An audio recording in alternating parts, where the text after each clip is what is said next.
আসসালামু আলাইকুম বন্ধুরা, সকলকে ওয়েলকাম জানাচ্ছি। আজকের পর্বে তৈরি করব ঈদ স্পেশাল লাচ্ছা সেমাই। আজকের এই লাচ্ছা সেমাইটা একেবারে ইউনিক স্বাদের, তাছাড়া তৈরি করাও একেবারে সহজ। তাহলে চলো দেখে নিই। শুরুতে প্যানে নিয়ে নিচ্ছে ঘি 1 টেবিল চামচ। তবে তোমরা চাইলে কিন্তু এখানে সাদা তেল দিয়েও এই লাচ্ছা সেমাইটা তৈরি করতে পারো। এখন এই ঘিয়ের ভিতরে নিয়ে নিচ্ছি বাদাম, কাজু বাদাম, চীনা বাদাম, কাঠবাদাম আর কিশমিশ।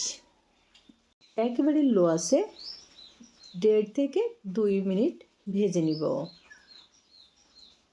দেখুন কিশমিশগুলো কিন্তু ফুলে গেছে আর খুবই সুন্দর একটা সুঘ্রাণ বের হচ্ছে। এর থেকে আর বেশি কালার করে ভাজবো না। এখন তুলে নিচ্ছি। প্যানে যে অতিরিক্ত ঘি আছে এতে কিন্তু লাচ্ছা সেমাই ভেজে নিব। আর এর জন্য এখানে 200 গ্রাম লাচ্ছা সেমাই নিয়ে নিচ্ছি। তবে তোমরা চাইলে লাচ্ছা সেমাইয়ের পরিমাণটা বেশি কিংবা কম করেও দিতে পারো। যদিও লাচ্ছা সেমাইগুলো ভাজা, তারপরেও কিন্তু এভাবে আজকের এই রেসিপিটা তৈরি করতে চাইলে লাচ্ছা সেমাই অবশ্যই ঘি কিংবা তেলে ভেজে নিতে হবে। তো সব মিলিয়ে চুলার আঁচটা লোতে রেখে 3 থেকে 4 মিনিট লাচ্ছা সেমাই ভেজে নিচ্ছি। বেশ কিছুক্ষণ ভাজার পরে এখন কিন্তু লাচ্ছা সেমাইয়ের কালারটা অনেকটা চেঞ্জ হয়ে গেছে আর একেবারে মচমচে হয়ে গেছে। তো চুলা থেকে নামিয়ে ঠান্ডা করে নিব। প্যানে নিয়ে নিচ্ছে 1 লিটার লিকুইড মিল্ক। টেস্ট অনুযায়ী লবণ, অবশ্যই লবণটা দিবে, তাহলে মিষ্টির স্বাদটা দ্বিগুণ হবে। দারুচিনি আর এলাচের মুখটা ফাটিয়ে দিতে হবে, একটা তেজপাতা। এখন সব মিলিয়ে 3 থেকে 4 মিনিট মতো দুধটুকু জাল করে নিব। 2 টেবিল চামচ গুঁড়ো দুধ। আর হ্যাঁ বন্ধুরা, এখানে কিন্তু তোমরা অবশ্যই গুঁড়ো দুধটুকু দেওয়ার চেষ্টা করবে, কারণ এই ধরনের রেসিপিতে গুঁড়ো দুধ দিলে কিন্তু বেশি টেস্টি হয়ে থাকে। আর হ্যাঁ, এই দুধটুকু কিন্তু জাল করে ঘন করার দরকার নেই, যেহেতু এখানে গুঁড়ো দুধ দেওয়া আছে, এমনিতে দুধটুকু একটু ঘন হয়ে যাবে। 250 গ্রাম চিনি দিয়ে দিলাম। 1 কাপ নিয়ে নিচ্ছি নারকেল কুড়ানো। আজকের এই লাচ্ছা সেমাইয়ের বিশেষত্ব হচ্ছে নারকেল কুড়ানো। আমরা কিন্তু লাচ্ছা সেমাইয়ে কোনো রকম নারকেল কুড়ানো দেইনি। এমনিতে যে সেমাইটা থাকে সেই সেমাইটাই নারকেল কুড়ানো দিয়ে রান্না করি।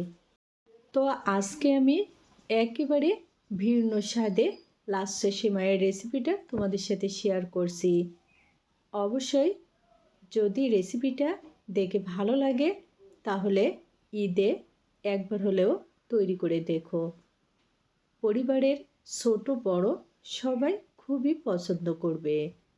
দুধটুকু কিন্তু এখন রেডি। তো ভেজে রাখা বাদাম দিয়ে দিলাম। চুলা থেকে নামিয়ে একটু ঠান্ডা করে নিব। এখন ভেজে রাখা সেমাই একটা সার্ভিং ডিশে নিয়ে নিচ্ছি। এখানে 200 গ্রাম সেমাই ভেজেছি, অর্থাৎ এর থেকে 100 গ্রাম সেমাই প্রথম ধাপে এভাবে সার্ভিং ডিশে ছড়িয়ে নিচ্ছি। সেমাই নিয়ে নিলাম। এখন যে দুধের মিশ্রণ, সেখান থেকে কিছুটা পরিমাণ দিয়ে দিচ্ছি। আর হ্যাঁ বন্ধুরা, এখানে কিন্তু এই দুধটুকু খুব বেশি গরম অবস্থায় দেওয়া যাবে না, আবার একেবারে ঠান্ডা করেও দেওয়া যাবে না। কুসুম গরম থাকা অবস্থায় দুধটুকু এভাবে সেমাইয়ের উপরে দিয়ে দিতে হবে। অর্ধেকটা পরিমাণ দিয়ে দিলাম।